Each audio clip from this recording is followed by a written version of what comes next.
let me ask you about your daily life. What do you do in the mornings? It's just something interesting. I want to see the vision. Like, I read a lot. okay, I love reading. Okay. A lot of books on philosophy. Got it. And a lot of contemplation. I sit and meditate also most of my time. When I'm flying, most of the time, I'm meditating. And I'm also a healer. And I do my healing practices, invoking the chi and the prana within my body, visualization. So opening my nadis in the body and the meridians and all that complicated stuff that I don't want to go into. But mostly it is reading and meditating. And I love to see TV also. So you're part of the world as well, not disconnected and attached. No, not at all. Yeah. I love Thai food. Oh, there you go. I'm a vegetarian, but I love Thai food. Thai food. Yeah. Do you think that a food affects you a certain way? Of course. The water you drink, the food you eat, the clothes that you wear, everything affects you. That's true. That's true. So no meat? I don't take meat. No? Yeah. Okay. I think compassion is the highest dharma. And you need to have compassion. Yeah. If you can't give life to somebody, you don't have right to take life from somebody. You're right. Yeah. Got it. For listeners who may not know you yet, can you tell us a little bit more about yourself, your background, and where you come from? I come from the Himalayas. Himalayas. Okay. Born in the foothills of the Himalayas, and I was in search for the self.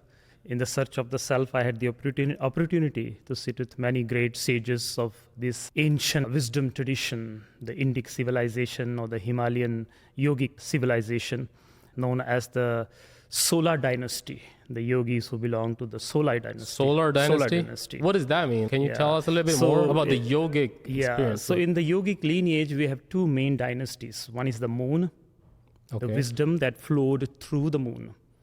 So the cosmos is constantly giving us wisdom, and the wisdom can come once upon a time at least. It used to come through trees. People were very receptive. Those who are receptive now also, they receive the wisdom through the trees, through the rivers, through the mountains. So they are sages of the mountains. So there are different varieties, different versions of it. Yeah, you can draw wisdom from anything. Anything. Once the heart is open, the whole cosmos. How did you learn that? Like, how were the old people of the world, like, how did they know the moon was giving them information? How did they know that the trees, were they more in tune with the nature? Everything has a sense of being, existence. There's an existence in everything. Okay. That which don't has existence don't exist. That which exists has existence. Okay. The wisdom of existence, wisdom of being. Is a consciousness, basically. Yes, that is the highest wisdom. And that it's wisdom universal. It's universal. And that wisdom can be drawn from the sun. It can be drawn from the moon. As long as you're open to it. As long as you're open to it. Doesn't it has a state of being, a state of existence? So capturing and tuning into that state of existence is the ultimate and the highest wisdom. Okay, so you studied under the Himalayan yogic ancestry. Yes. Why is there a Himalayan version? Is there a different version for each part? Or? Yes. So we consider the Himalayas being the highest land on the planet. This wisdom is the highest wisdom on the planet. Got it. I see. It is closest to the stars. Okay, so should I call you doctor or just call you like Yogi? I'm just a yogi. Okay, Yogi Amandeep Singh. How did you go into this? I know your lineage, you said, was from this ancestry. Yes, so we have multiple traditions in this, and specifically the lineage that I come from is the Nirmala tradition of Guru Gobind Singh. He was one of the ascended masters in the Dark Age. Okay. He himself in his previous life meditated 3.5 billion years in the Himalayas in his radiant body. So they're different. For those who don't know, the 10th Guru is Guru Gobind Singh for the Sikh tradition. Yes, the Sikh tradition. Just to clear that up. So we have the 10 ascended masters. And before he become ascended to the human form, he did that tapasya, austerities in the Himalayas, in order to come to a human form, to show himself. So specifically, my lineage goes back to that tradition known as the Nirmala Sikh sadhus. So, and Nirmala started by Guru Gobind Singh. Singh. Okay, so tell me about like how were you interested in this? Like your family was doing this as well, or were you? More or less, it's all connections from past lives, if you believe into that. We continuously hold on to in our incarnation. So there are patterns that we are repeating in every incarnation. And those patterns will reveal themselves when the time is right. Right time, right place, right teachings, right teacher, and right student. When this thing synchronizes, the old patterns that you have accumulated to uplift yourself and uplift others automatically blooms. Were you always like, I want to be a yogi? Because teenagers, kids nowadays, technology is there. Yes. Be like, I want to be a doctor, I want to be a scientist, I want to do YouTube, I want to do whatnot. So my dad, as in our Indian family, I'm the only son, wanted me to be a computer engineer. So first part of life, I was all into computer engineering. But I realized that's not the life that I want to live. When did you realize that? At a young age? At a young age. You already felt like it's not for me? There was a calling, I guess, inside since you. a small boy. So then I left. I ran away from home a few times. Wow. And for some reason, I was brought back to the world again and again. Then I just completed my studies. And after completing my studies... When you're saying brought back to the world, materialistic things, basically. Yeah, I ran to the Himalayas and I was found by my family, brought back. Oh, got it. It's not time for you to go. You're supposed to be in this world. Okay. 3 times it happened. And in the yogic wisdom tradition, if something repeats itself 3 times, okay, you're supposed to go with the flow. Try your best for the first time, it didn't work. You try your best for the second time, it didn't work. You try for the 3rd time, it didn't work. It means you're not supposed to do that. Oh, I see. So universe, there's always 3 tries. Everything you want to do, don't give up. Try 3 times. She decided to stay in this world and be part of this world. I did my education and all that, and when the time was right, instead of running to the Himalayas, I received the wisdom that I can actually create Himalayas within myself. So that's when my journey began, and I didn't want to run from the world anymore. I wanted to be in the world. You accepted. Yeah, it was beautiful. Yeah, I ran away from home for the first time when I was about 14 years old, and then after that about 16, and then 18. Okay, so you did your 3 tries. Yeah. So did you ever doubt yourself? Not really. No? Not really. Yeah. Even despite all that, having found again and again, I didn't doubt myself. I knew the time was not right. As I mentioned, 5 things got together. And that's when I really internally renounced the world. And externally, I'm still in this beautiful world. Was there somebody that influenced you or your thinking or? Yeah, I had the privilege to sit with many great masters of this lineage in the teachings of the Nirmala Sadhus as well as other yogic traditions in these Himalayan wisdom traditions. To basically grow up in that kind of... Yeah.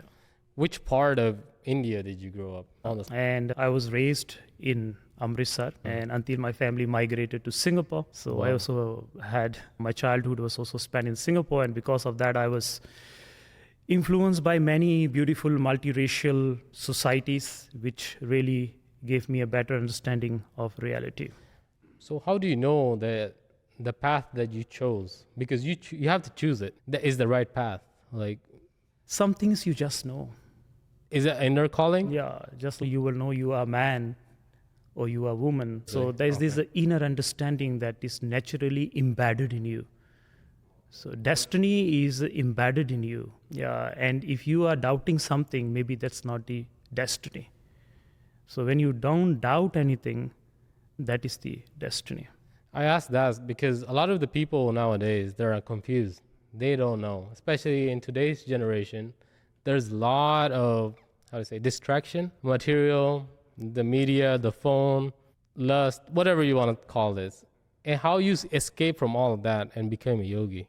Yeah, I think one of the main teachings that helped me was the connection with my breath. Okay. In the yogic wisdom, when the breath is clear, mind is clear. And when the mind is clear, your destiny is clear.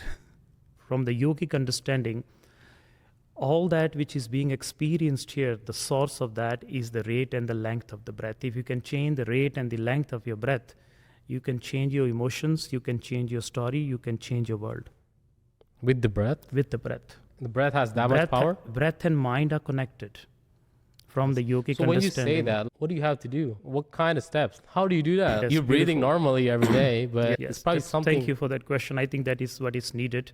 So there are two things which you need to know in order to bloom yourself to your destiny. One is your posture and one is your breath. If you know these two things, you know the entire existence. When you change your posture, you change your personality.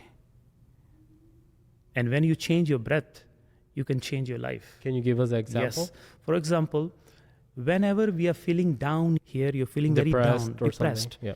Chances are that your spine will be like this. Yeah. You cannot be negative unless the spine is helping you to be negative. So when the spine is not straight, the mind is not straight. Your spine is connected with your thoughts. They're all interconnected. All interconnected. And when the spine is straight, immediately there's a shift in awareness. For a few moments, you become more aware. You're sitting like this, the mind is wild.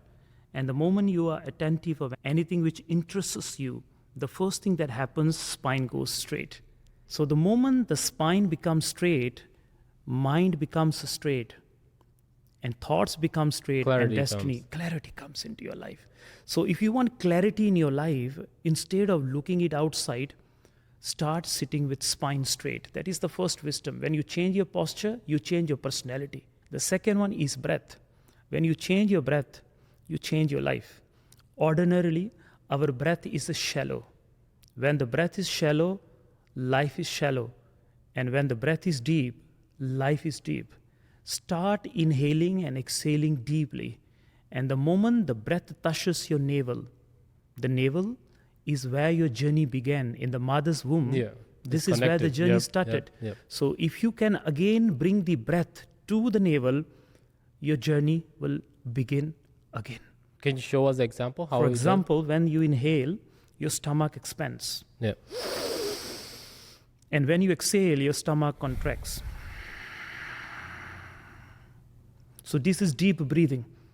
And along with this, if you start holding your breath, this life, breath is life. We can't deny that. So the whole science of holding the breath, which is simple as inhaling to your navel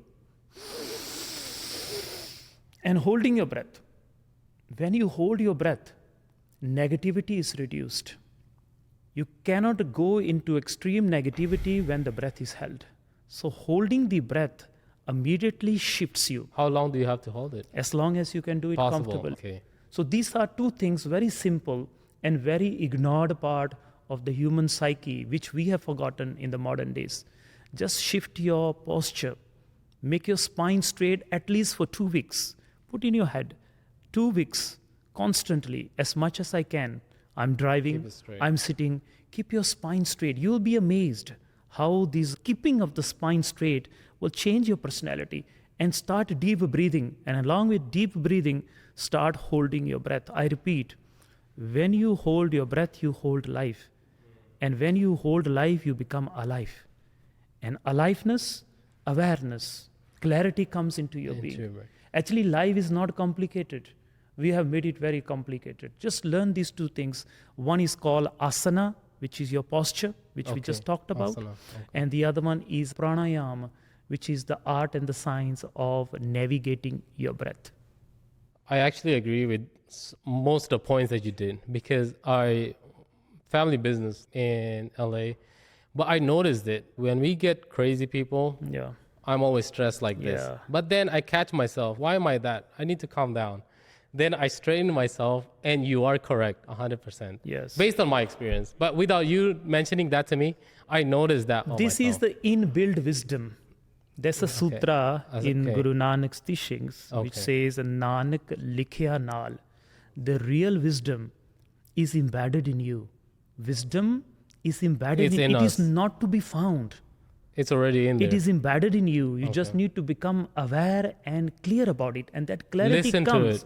That clarity comes when your posture is correct and your breath is right. That's all. And why do people feel stuck though in nowadays? There are many reasons behind it. But I'll come back again and again, and you will be amazed. Most of the time, I'll come back to it again and again. Okay. Why? Because this thing has been forgotten, and we need to awaken people to this again and again. We are looking for life there, but we have forgotten there's this aliveness within us. Okay. So most of the time, people are stuck. The reason is because the body is stuck. When your body becomes unflexible, your mind becomes inflexible. The more flexible the body is, the flexibility of the mind and the thoughts is.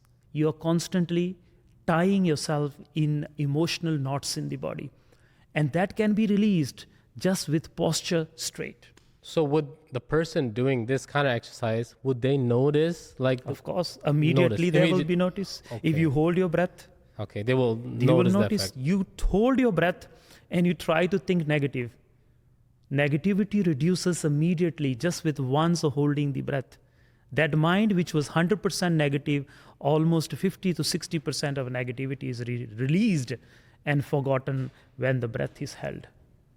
So your teachings, or these teachings, have been around for thousands of years. Yes, it has been always there with the first ever existence that exists. Can the spiritual practices be harmful? That which is spiritual, that which includes your spirit, is never harmful. That which includes your mind can be harmful. Because mind is doubtful, mind is duality, but where there is spirit, provided it is really spiritual. Most of the stuff we are doing is with the mind. So mind is duality, mind is illusion, mind is yes and no. Spirit is clear. In spirit, it's very clear. So in spirituality, real spirituality, there's no confusion. Did you have any doubts when coming over here? Who should I meet? Not really. Oh, no? You're like, I'm going to do this? That thought never really came to my mind until now. So there's no mind play with you, only spiritual. Once a while the mind comes back and it's beautiful. How do you control the mind? What's the practice that you do? The highest in the yogic wisdom is ignoring the mind. The highest sadhana, the ego, basically, the mind, the ego. The chattering in the head. There's a chattering in the head constantly going on. And the more you are trying to stop that chattering, the more powerful that chattering comes. I see. So the more you put attention to it, the more it's more you don't want it, the more it will come to you. There are many ways to let it go. One of the most simplest way is to you do your job, you let it do its job. So you do what you're supposed to do. The chattering in the head is not you. If the chattering in the head is you, then who's the listener? Got it. So you are the listener, you are the knower, not that which is in that chatter. So one way is let it do its job, you do your job. Separate yourself from it. That's one way. The other way is hold the breath. Okay. Give us some advice on meditation. What should people think about when they're meditating? So the exact name for meditation in our tradition, is dhyana. Dhyan, okay. Dhyana. So instead of using the word meditation, because meditation, the word has limitations. Meditation means to meditate, to contemplate, to focus. To focus, yep. Okay, although it is ordinarily the word dhyana is translated as meditation, but dhyana doesn't mean meditation. So the original organic word for this practice in the yogic wisdom is dhyana. And dhyana means awareness, not meditation. Awareness. Meditation means to focus, to meditate on something, to draw yourself into a focal point. But awareness means all-inclusive. Yeah. So awareness is the only thing which you don't need practice. It is your essential. And your again, nature, yeah. I repeat the words of Guru Nanak. Nanak likhya naal. This wisdom is embedded in you. It is essential part of you. It is not an external ideology which you have to believe and then you have to practice and you have to be master at it. It is your part of your essential self. So I will suggest, when you're sitting, sit in awareness. That means be fully aware and sit. This is called Gurumukha Sambala Pabtara. A seeker is the one who consciously walk, who consciously places the foot on the earth. On the earth. Be grounded. And off the earth. Okay. So you have to learn to slow down. I think that's another thing. From the yogic understanding, every blink of the eye, there are 1,000 thoughts. Every time you blink your eye, there's 1,000 thoughts that runs in the head. Only one thought is brought forward. The rest is all stored. And those internal thoughts, when they are a lot, they are bombarding each other inside.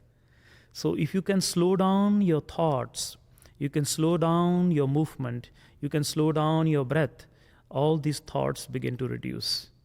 It starts with your posture, and again, it starts with your breath. That's amazing. You have so much insights. And how old are you, if you don't mind me asking? I'm 48 years old. 48 years old. Yes.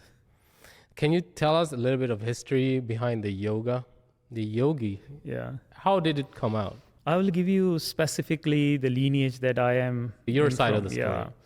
There are 6 philosophical schools of India. In the Sikh tradition, there's this beautiful sutra which mentions She Kar, She Gur, She Upadesh. It's in Kirtan Sohela, those of you who know at night when we read it. And in it, the Guru mentions there are 6 philosophical schools in India. And these are one of the best philosophies ever composed or manifested by the human mind. And during the invasions, the Mughal invasions, all these ancient yogic wisdom traditions, along with these yogic tools, were being destroyed by the Mughals, the invaders. Brahmin, or the highly educated, higher class people, they were not giving this wisdom to the ordinary people. So this wisdom was being dissolved. Withheld. Everything. The universities were being burned by the invaders. And this wisdom has been handed down since the beginning of the time. As I mentioned, the first wisdom was given to the solar, the sun, and the sun dynasty started. And it came through many great masters, many great yogis. And so Guru Gobind Singh sent 5 of his close disciples to Benares, which is the center of learning in those days. Like today you have Cambridge and Oxford and all that. So in those days, this was the center of learning in Benares, Kanchi. So Guru Gobind Singh handpicked 5 of his close disciples and told them, go and learn this wisdom and come back. So they went, they studied that wisdom for almost 12 years. Having obtained the mastery of this wisdom, they came back after around 12 years. And Guru Gobind Singh, looking at them and their radiant bodies and their radiant mind, Guru Gobind Singh said, you are my Nirmalas. Nirmalas means those who are not tainted by anything, those who are pure. So they went to Benares and learned over there from the yogis. From all these ancient traditions. Yes. And then Guru Gobind Singh told them to share this wisdom with as many people. And from there, many traditions started. And I belong to tradition. So this is our history in short. It goes back all the way to the beginning of the time. Amazing. Yeah.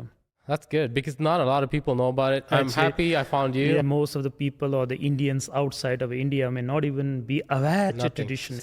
But I'm not even aware of it until I saw you and your clip. I was like, people need to know about it. Yeah.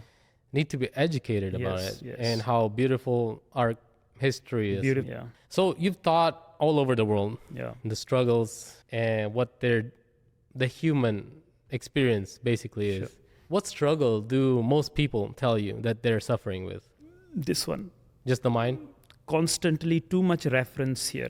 From the yogic understanding, our problems, our emotions are not here. This is empty. Our emotions are embedded in the body. Our problems are also embedded in the body. So when a certain emotion hits you, it is not really stuck here. A part of your body becomes stuck. Some people for no reason have lower back pain. Some people for no reason have shoulder pains. For example, when there's a lot of responsibilities, you have a lot of luggage and baggage of responsibility, your shoulders for no reason will start hurting. And we say it in English also. The responsibilities is on his or her shoulders. So when the weight is on his shoulders. Yes, the weight is on the shoulders.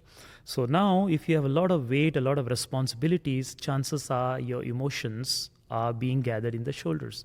If you have a lot of fear, It is your navel center. If you are always constantly stuck in something that happened in the past, chances are you will have a lower back pain. So your emotions have a exact location in your body. So if you can start changing the postures, you can start releasing these emotions which you think is here. So one of the main problems today's world is that we have emotional problems, no doubt, but we are looking at the wrong place. These emotional knots and psychic knots are known as karma. Karma. Karma is when the body is stuck, when your mind is stuck, when you are stuck in your emotions, when you are constantly repeating the same thoughts, how you wish you can let it go, but you can't let it go. That is called karma. Karma means to be stuck in your story. Okay. So this karma is different from karma. It is the same thing. It's the same thing. Yes. Karma is not written there. Okay. Karma is written here. In your body. In the body. Okay. So if you can start changing your posture, the way you walk, talk, the way you sit. Okay. You will be amazed that even at home, when you're sitting in your sofa set, you have a specific location. Everybody has his own space, which he or she will only sit there. Yeah. So we are always stuck in a pattern, externally, also internally. A person who is emotionally down walks in a certain way all the time, sits in a certain way all the time. And in order to change that emotions, if you can change the way you walk, if you can change the way you sit, you can change the place where you sit, you will be amazed how these simple techniques will start to shift the whole energy and the emotions that are stuck in the body for no reason. So the wisdom of release is here, because that which you are holding is also here. That which is being held there, the solution is not out there. It's inside. The solution has to be where that emotion is held. What do you think of subconscious mind and conscious mind? Yeah. Is there a connection behind this? So in the yogic understanding, we have a total different understanding, and we categorize mind a totally different way. For us, the most ordinary or the most available part of your mind, okay, is called Buddhi. Buddhi means moment-to-moment thoughts. Okay. So at this moment, you're not using your mind. You're using just the lowest aspect of your mind, Buddhi, which is called Buddhi. Okay. Buddhi is moment-to-moment thoughts. Reactionary. Basically. So constantly there's this voice. It's not in the mind. It's not in the man. We call it man. It's called man. Okay. So it's not in the man. It's not in the mind. So moment-to-moment thoughts, superficial, unnecessary thoughts in the head, which has no meaning most of the time. We are just digesting something again and again, and we are vomiting it out again and again. Okay. So repetition, basically. Repetition. From your life even experience. now, you and me, mostly we are using our Buddhi only. We are not using our mind. Okay. So Buddhi is moment-to-moment thoughts. Now, when these moment-to-moment thoughts, something hits you, something touches you, that moment-to-moment thought is transferred to the next layer of the mind, which is known as Chitta. Chitta. Okay. In Gurmukhi, we say Naam Chitte Ave. Okay. Naam Chitte Ave. Until your meditation don't go to the level of Chitta, it is not benefiting you. So most of us, when we recite a mantra, for example, we are doing with Buddhi. It's just superficial. Superficial. Until that mantra does not go over to the other layer, the deeper layer of your mind, which is known as Chitta. And that's why in the Ardas, we say Naam Chitte Ave. Until Naam doesn't go to Chitta, it is at the level of Buddhi. It is not very effective. And that is why one of the reasons is people are chanting day and night, but there's no deep effect. Yeah. Because you are only at the level of soch, at the level Buddhi. Of thoughts. Yeah. And the Guru said beautifully, socha sochna hovai. Thinking and thinking is not going to solve the problem. You are only at the most shallow form of the reality, which is the Buddhi. So when Buddhi touches you, some deep thought creates an impression in you. Then an it goes ordinary to subconscious. Thought, it goes to Chitta. How do you get it there? It goes there when something touches you. When deeply inside touches you. Got it. It goes in automatically. This is not something that you're doing. It's happening automatically. And with wisdom, you can start doing this yourself also. So Buddhi, and then comes Chitta. Chitta is the next layer of mind. Got it. Now you start accumulating all these impressions carried from Buddhi into Chitta or Chitta. And this Chitta, that whole impressions, then brings you to the next layer of the mind, which is known as Ahankar. Ego? No? Ahankar is, I won't use the word ego, I will use the word superficial I.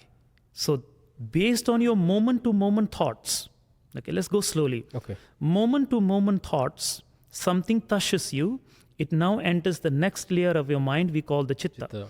And Chitta then creates a superficial you, which you call Ahankar. Ahankar means superficial I. So imagine that moment-to-moment thought is creating a personality. So what you're thinking now is ultimately chiseling you into your personality. I see. So Ahankar means a personality. A superficial personality is called Ahankar. Now these three things, from that artificial I, then the next layer of the mind is called Mana. Mana. Okay. So Mana, that is when you really enter mind. So most of us, we are living mindless. We don't even go to that. We have not even experienced what we really call mana, what we really call mind. We have never experienced mind. We are only experiencing the most artificial of the mind. So we have never lived completely. We have never thought completely. We have never inhaled, exhaled completely. And because we never live completely, we never die completely. And because you don't die completely, you come back again. It's called incarnation. Okay. So these four things together, okay, this is what we call mana or mind. In the English, it's called subconscious, but it's more deeply. Let's not bring that. That's a different framework altogether. It is beautiful by itself, but you don't try to overlap, because this has its own way of looking into it. Yeah. So it's not just conscious and subconscious and superconscious. So we are just using, so these four things together, let me go deeper. These four things together becomes antakaran, which means the reason for your being, the reason for your wondering. Okay. Why do you wonder? Because of these four things. And based on this moment-to-moment thing, your personality is being built. Even this thought that you're thinking now is contributing to what you will be tomorrow, what will you be next year, and let me repeat, what you will be next incarnation, also being decided now. This moment is so important. And there's a sutra in the Sri Guru Granth. The Guru says, Gurmukha sukha phal sahaj kar vartaman andar vartanda. Gurmukh, a seeker, is the one who knows the power of this moment. Because in this moment, your thoughts are coming. And these thoughts are deciding what you're going to be in the next. Wow, very deep. How do my audience connect to that? What do they have to do to be in that kind of consciousness? Just listen to this again and again. Practice it. Do they have to know any mantras or words? Do they have any meaning if they don't understand? Yeah, I think that's another beautiful question by itself. Yes, mantras are sacred sounds. Yeah. That was revealed to those who went beyond the mind. We just talked about the mind. But there's a part of this existence which is in no mind. It is called Amana. One is Mana, the realm within the mind. Okay. And then there's Amana. Amana. A realm without the mind. Beyond the mind. Beyond the mind. So mind has intelligence, has intellectual. It is intellectual. But that which is beyond the mind, Amana, has wisdom, and intelligence are two different things. Intelligence is obtained, is learned, is known, and wisdom is embedded in you. It is part of your essential self. So when this mind dissolved, And they went on to the other mind. Eho man la jo un man raha. The dissolving of this known mind and entering into the no mind. Teen lok ki baatein kahe. Then you know the past, the present, and the future. Then you really know what past is, what present is, and what the future is. Exact meaning of it. Exact meaning of life. So these, when you enter that unmana or amana, certain sounds were heard. And those sounds became mantra. Those sounds becomes naam or shabad.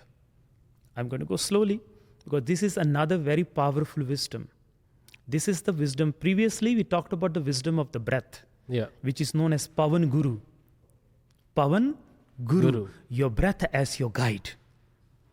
Now, the next part, the next wisdom that is very important for today's humanity, not just a certain geographical location, but entire humanity, the wisdom of the Shabad is called Shabad Guru. The Shabad, the sound, the sacred frequency as the guide.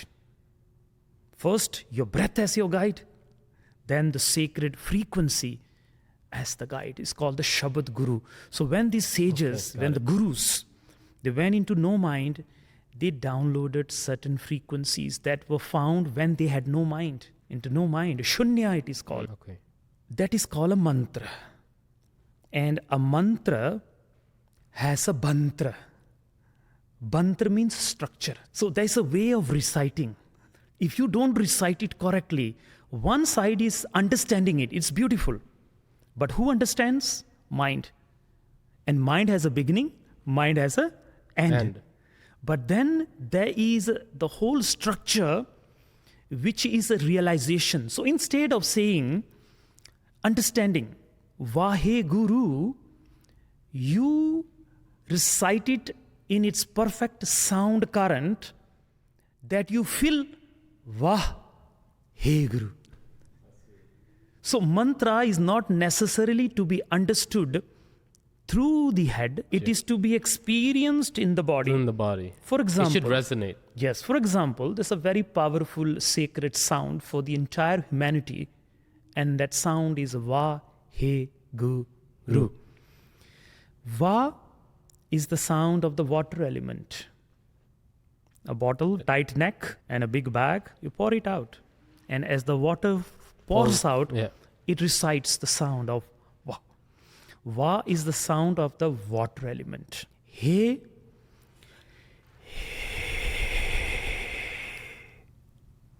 air element. Air. Okay.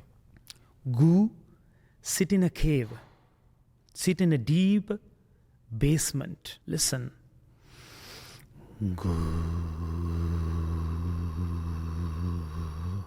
That's the sound of the earth. And Ru is the sound of fire. Natural fire, not your stove fire. Natural fire. Listen. So Va, He, Gu, Ru. Water, air, earth, fire. 4 sounds, 4 elements. The 5th element is Akasha, space. And the sound of Akasha is emptiness. Shunya, no sound. So the emptiness before Va, and the emptiness after Va, and the emptiness after He, and all the way to Guru, Ru, that empty space is the sound of the Akash Tattva, the 5th element. And there are total 5 elements. And when these 5 elements are not balanced, our life is also not balanced. Some of us very down to earth. Earth element is there. Some of us always in the air. And some of us is very fiery. So your elements, when they are not balanced, your personality is not balanced. And breath work. And when you do this breath work with the mantra, when the Pavan Guru is united with the Shabad Guru. Okay, I see.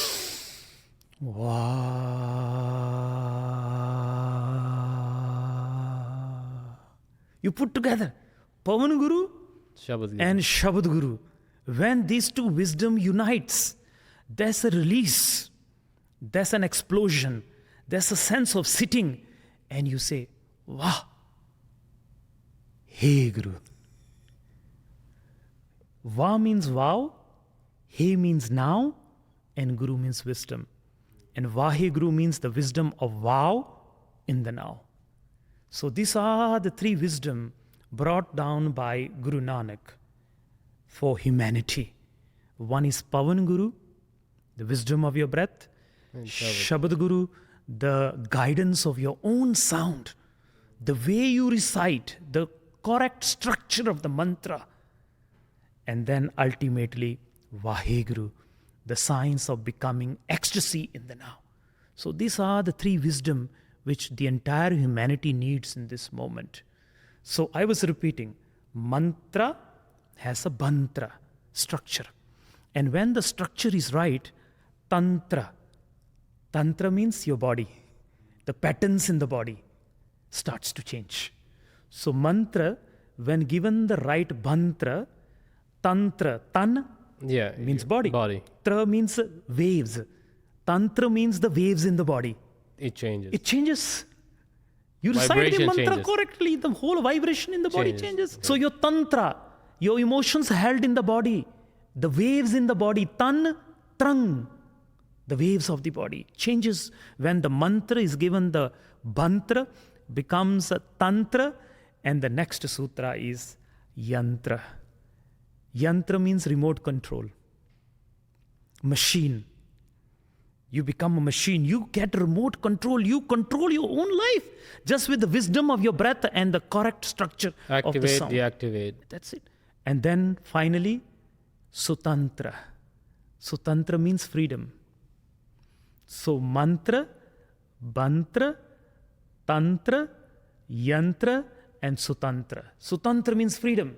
So your wisdom of your breath and the wisdom of your sound frees you from the karma, from the emotional knots that is held in your body. The heavy load. So this is the wisdom the Guru brought, not just for the Sikhs. It is for the entire humanity. So for the regular people in there, in the audience, how would they relate to that? There's so much knowledge. How can they apply that into the regular Joe? Yes. They're not going to understand the mantra, the tantra, the bantar, and the yantra. We all know the breath. Everybody knows. It starts with the breath. Yeah. And everybody can create a sound. Yeah. So first we create the sound of the water element. We inhale.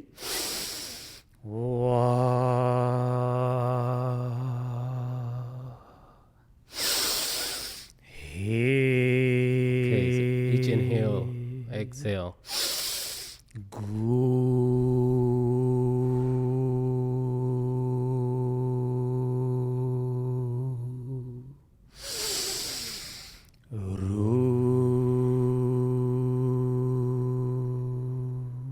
Feel the vibration in your body. What is there need to be understood from this? You have a tongue, you have a nose, and you have inhale and exhale, and your tongue is moving. All these simple, has nothing to do with a specific geographical location. Yeah, that's kind of where I'm That is what I'm sharing with you, that this wisdom, we cannot limit it just to a certain group of people. Okay. The Shabad Guru was for everybody. And it is time that this simple wisdom of Shabad Guru, Pavan Guru, and Waheguru be given to every individual on the planet, because this is the simplest and the closest, closer than the closest. I have a question, just totally on the side. So in regards to dreaming, in dream structure, some people get the va, meaning like somebody's holding them. They have different experience in their dreams. Does that affect their reality, or do dreams, is it because of their past actions or the day-to-day actions? How does that affect them? Yeah, there are many ways to look into this. I will give you a more yogic understanding of this. Yeah. So there are three states of mind. The awakened state, which we are in now. Yeah. And then you have the dream state. And then you have deep sleep state. So these are the three states of mind. Humans, we are in the awakened state. The animal kingdom mostly dwell in dream state. So that is why their memory is short, their reaction is short. And then you have the plant kingdom, which is in deep sleep state. Okay? We humans, and along with the animals, we move around in these three states. We have access to all three. Yeah, we have access to all three. We're in the awakened state, we're in the dream state, and we're in the deep sleep state. Okay. In the awakened state, there are two: the seer and the seen, observer and the observed. It's called drish and drishta terminology. Okay. Yeah. So there are two. There's the action and reaction in the awakened state. Awakened state, yep. There is always an action and a reaction. Seer and sin is there. Duality is there. Even in the dream state, duality is there. There's always actions and reaction. In the dream state, there is also suffering. There is also pleasure. In the awakened state, there is also suffering. There is also pleasure. Are you with me? Yeah. You come to the deep sleep state. There is just the sense of being, but nothing is being observed. It is just a sense of being there.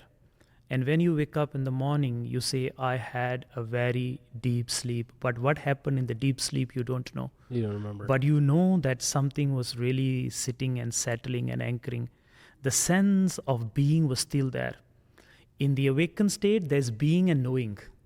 In the dream state, there's being and knowing. And in the deep sleep state, there is only being. Now, if you look at all these, the being is constant in all. In the awakened state, being and knowing. Dream state, being and knowing. In the deep sleep, only being is there. So the being is constant. The being neither comes, neither goes. Okay? Knowing comes and goes. Being is constant. This being is unchanging. It remains as it is. There's something in you which is always awake, and it is always there witnessing. In the awakened state, it witnesses the awakened world. In the dream state, it witnesses the dream state. And in the deep sleep, it witnesses the silence and nothingness. This being in you is known as Sat Nam, unchanging presence. And ordinarily, this being is lost in the knowing, due to which there is a pleasure and pain. And if this being, instead of knowing something other than itself, if it knows itself, bliss comes. When it loses itself in its knowing, pleasure and pain comes.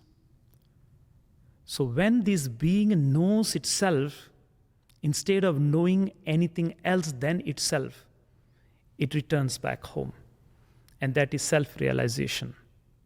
And that is Atma Gyan. I hope it made sense.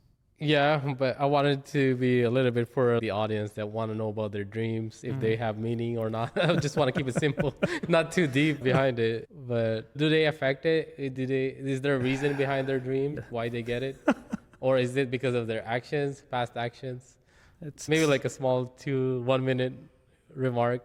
Yes, no. Whatever has touched you in the awakened state, more or less determines what you are experiencing in the dream state. To keep it simple. Their vibration. Both the awakened state and the dream state are same from the yogic understanding. Jaisa supna rainaka taisa is sansar.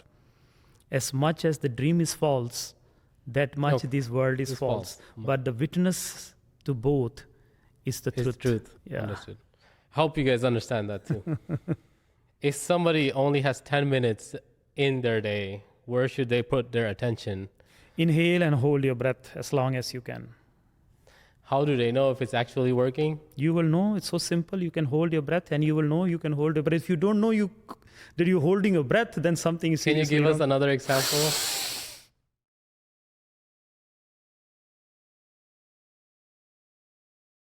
Okay. That's it. Breathing to the nose and then exhale to the nose. Yes. At least for now. Got it. There's more layers to it, but later on. Okay. What truth about life or growth took you the longest to accept? Yeah, the simplicity of life. It took me very long time. I used to do a lot of complicated stuff once upon a time. Life is simple. And then I realized how simple life is. It's just inhaling and exhaling. And when you can hold the breath, you hold life, and then you hold life, you become alive. And that aliveness, that awareness, immediately there's a shift. And clarity is there, and anything can be done in clarity. Is that how you solve your day-to-day problems? Most of the times. Do you get bills, paperwork as well? Of course, yeah. And you don't stress out on those? Once a while, yes. But you just take your deep breath? Yeah, I take a long inhales, long exhales. It don't go away. I have to work hard. Okay, you got to be active, proactive. Yeah. Okay, so what would you want someone listening right now who's struggling and to hear? What do you want to give him advice on? I think I have given previously an advice on holding the breath, but I think for this person who's really struggling, I just want you to recite the mantra Waheguru and meditate on the 5 elements. How long should they do that? Do it at least for 11 minutes every day. Every day? Inhale, hold Va, exhale, He and Guru and Ru. Waheguru is your essential self. You are just trying to change the composition of the 5 elements in the body, which will create happiness and stability in your life. So people with back pains, how would they do that? For what? You're saying fix your spine, it will fix half of the problem? Yes, put a cushion under your butts. Oh, that will fix That will fix it. And also you can lie down, it's beautiful. Do they lie down in the ground? Yes, you can lie down on the ground. You can take the shelter or lean towards with the wall. It also helps. Cushion under and sitting, that is very helpful. Okay, lightning question, just 3 questions, then we're wrapping up. Silence or sound, which teaches more? Silence. Silence? Why do you say that? Because when there's silence, there's a possibility for anything. When there's a sound, there's a limitation to it. The sound has a beginning, and when the sound is there, nothing else can manifest. Silence has no beginning, no end. Anything can manifest. It's the space that holds the pure potential of all possibilities. Discipline or surrender, which come first? I think surrender will be easier. Discipline is very difficult. Yeah, that's true. You're right. It's too hard. It's too hard. Yeah, and sometimes you can be too hard on yourself, and then you just miss the point. So rather you surrender. Okay, one truth you wish people understood earlier in life. Your breath. All right. So fix your breath, brush your teeth, make sure it smells good. No, I'm just kidding. Well, thank you so much, Yogi Amandeep Singh. I really appreciate you coming, joining us. Thank you. Very educational, very thoughtful, and gain some wisdom. Thank you. Where could people find you? And if people want to contact you, stay in touch, how does that work? Just give us your intro. Instagram mostly? Yeah, Yogi Amandeep. So we have 2 Instagram. One is Punjabi channel, and one is the English channel. And we also have a YouTube channel, again, Yogi Amandeep Singh Punjabi channel, a YouTube Punjabi channel. You search for Yogi Amandeep YouTube channel, you will come to some of the great resources that we have online. We also do Zoom sessions. We also have a website, yogiamandeepsingh.com, where you can sign up for our mailing list. And do you teach anywhere here as well? Yeah, I teach. I regularly come to California at least 2 times a year to share this wisdom. And also in June, I will be in Europe. I will be doing my European tour. I will be in Spain, UK, and Germany. Amazing. And end of the year, I will be in India. Damn, you're busy. You're busy with the breath work. Yes. You got to take me with you sometimes. Sure. I'm busy as well too. Sure. But I really appreciate you coming. Any last words that you want to say or share to the audience? Feel free. Yeah, I think whatever needs to be said have been said. Hopefully you enjoyed the podcast and really thankful for it. Thank you. Blessings to you. Satnam. Satnam.